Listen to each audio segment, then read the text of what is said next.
Selamat bertemu kembali beserta di kelas 4. Kali ini kita akan belajar kembali matematika bagian 11, kalimat matematika dan perhitungannya.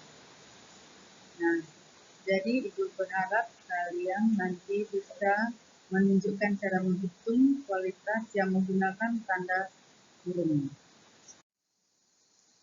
Kita akan mulai dengan soal yang pertama. Farida mempunyai uang Rp50.000. Dia membeli buku tulis seharga Rp12.000 di toko alat tulis dan membeli baterai seharga Rp36.000 di toko alat elektronik. Berapa banyak uang Farida yang tersisa? Nah, di sini kita akan menghitung uang sisa jika membeli barang dua-duanya, buku tulis dengan harga Rp12.000 dengan baterai dengan harga Rp36.000. Nah, jadi jika membeli satu barang saja berapa sisanya? Jika membeli baterai lagi, ditambah beli baterai lagi berapa sisanya? Nah, mari kita akan menghitung yang pertama. Di yang pertama ini Farida memiliki pemikiran seperti ini. Uang Rp50.000 yang dia bayarkan dikurangkan dengan harga buku Rp12.000, maka hasilnya adalah Rp38.000.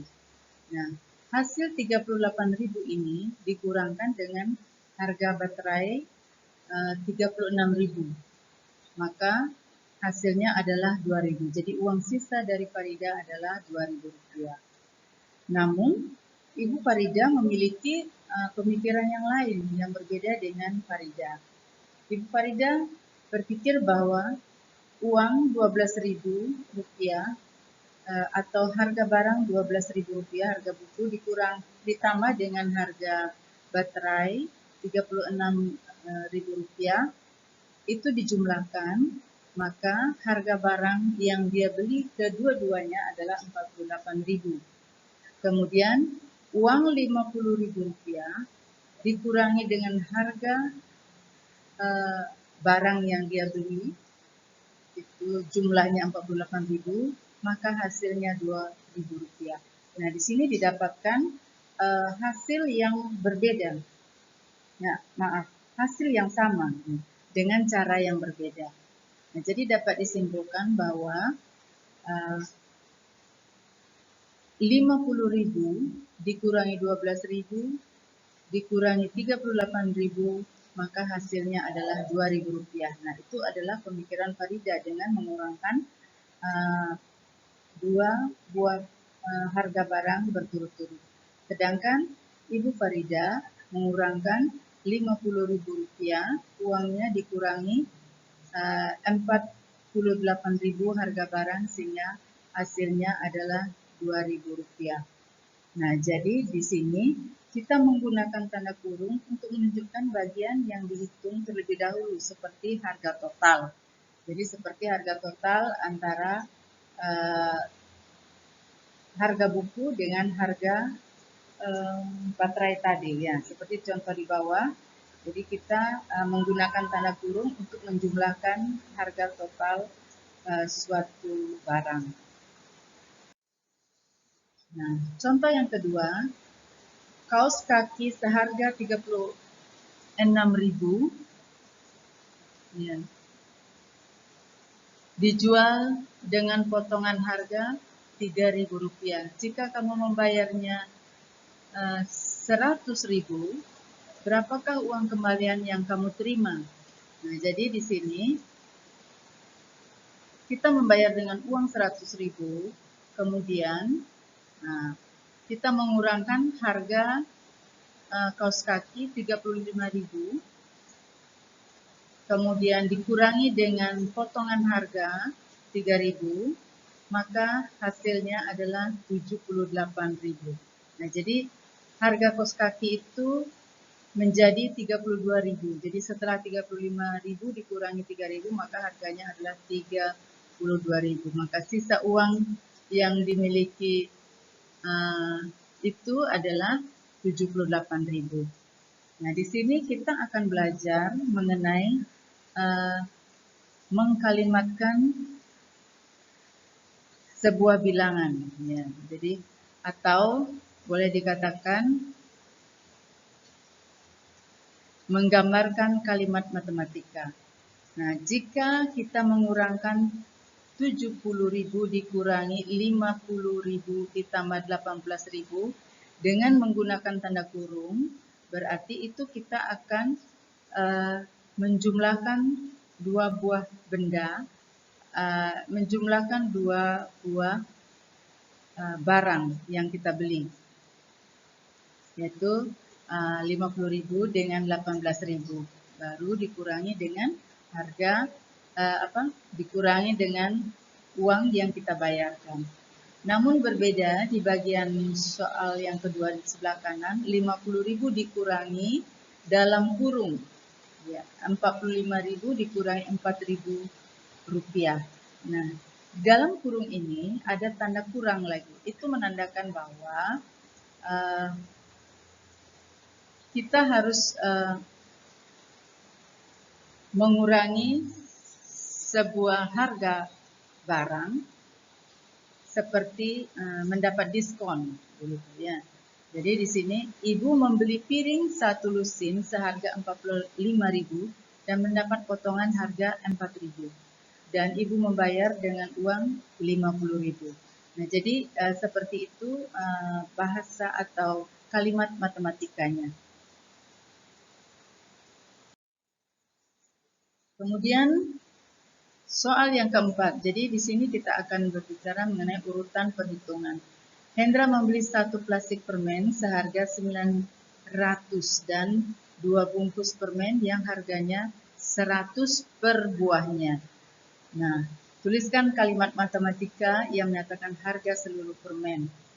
Nah, jadi kita di sini akan memikirkan harga 1 plastik permen 900, kemudian harga 2 bungkus permen berarti kalau 1 bungkus harganya 100, kalau 2 bungkus berarti 2 dikali 100. Maka itu akan menjadi 900 ditambah jadi itu nanti hasilnya adalah 1.100. Tetapi di sini Farida berpikir dengan pemikiran lain. Apakah 900 dengan 100 jika dijumlahkan kemudian dikalikan 2 hasilnya akan menjadi sama? Jadi kita di sini akan mencoba untuk menjumlahkan 900 ditambah 100 hasilnya 1.000, kemudian 1.000 dikali 2 menjadi 2.000, sehingga hasilnya tidak sama. Nah, hasil yang tidak sama inilah yang akan kita pelajari. Ini bagaimana cara mengurutkan perhitungan bilangan. Mana yang kita kerjakan terlebih dahulu, operasi penjumlahan, ataukah operasi perkalian terlebih dahulu. Nah, jadi kita lanjut. Harga karcis masuk taman wisata adalah 12.000 untuk 1 orangnya, 1 orang dewasa, dan setengahnya untuk 1 orang anak. Hitunglah harga karcis masuk untuk 2 orang dewasa dan 1 anak. Nah, jadi 2 orang dewasa berarti 2 dikali 12, sedangkan 1 orang anak berarti 12 dibagi 2. Jadi di sini ada operasi perkalian dengan operasi pembagian. Hasilnya nanti dijumlahkan. Nah, jadi kita akan dapatkan 24, 2 dikali 12, 24, ditambah 12 dibagi 2 adalah 6.000, maka hasilnya adalah 30.000. Nah, dapat kita simpulkan pada kalimat matematika yang memuat penjumlahan, pengurangan, perkalian, dan pembagian, tetapi tidak ada tanda kurung, perkalian dan pembagian dihitung terlebih dahulu. Nah, jadi seperti itu, dihitung terlebih dahulu. Kemudian, seperti pada bagian 6, ayo berhitung, tetapi kita harus hati-hati dengan urutan perhitungannya. Di sini ada perhitungan 12 ditambah 15, dibagi 5 dikurangi 2. Nah, mana yang harus kita terlebih dahulu yang harus kita hitung? Ya, jadi 5 dikurangi 2 tentu kita hitung 5 dikurangi 2 dulu. Maka hasilnya adalah 3. Setelah itu kita lanjut pada operasi yang kedua, yaitu pembagian. Nah, jadi 15 dibagi 2. Jadi kita menuju kepada kalimat matematika yang di bawah. 12 ditambah 15 dibagi dalam kurung 5 kurang 2, kurung tutup sama dengan 12 ditambah 15 dibagi 3. Kemudian hasilnya adalah 12 ditambah 5 dan hasil terakhir adalah 17. Jadi dapat disimpulkan jika kita mengerjakan kalimat matematika, jadi kita lihat dulu seperti latihan yang nomor 1, 12 ditambah 24 dibagi 4. Jadi kita akan mencari hasil terlebih dahulu pembagian. Hasil pembagiannya 24 dibagi 4. Setelah mendapat hasilnya baru kita jumlahkan dengan 12. Begitupun nomor 2, kita akan mengerjakan operasi perkalian. Dengan nomor 3 kita akan mengerjakan operasi perkalian dahulu, kemudian pembagian, dan terakhir adalah penjumlahan. Nah, kemudian penulisan kalimat matematika dengan menggunakan tanda sama dengan seperti di atas membuat perhitungan itu menjadi lebih mudah. Jadi urutan perhitungan adalah biasanya kalimat matematika dihitung secara terurut dari kiri, ya dari kiri ke kanan. Ya, kemudian kecuali ya atau jika dalam kalimat matematika di dalamnya ada tanda kurung, terlebih dahulu itu kita kerjakan jika ada. Kemudian bagian yang ketiga, hitung perkalian dan pembagian terlebih dahulu pada kalimat matematika yang memuat penjumlahan, pengurangan, perkalian, dan pembagian. Jadi jika ketemu hitungan campuran, maka terlebih dahulu kita kerjakan perkalian dan pembagiannya.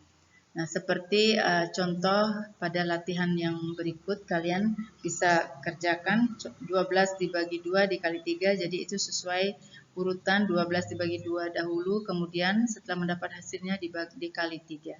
Dan begitu juga seterusnya. Ya, jadi sekian penjelasan Ibu tentang pembahasan matematika bagian 11 ini. Ibu harap kalian bisa mengerti dan bisa belajar dengan baik. Sekian dan terima kasih. Selamat belajar.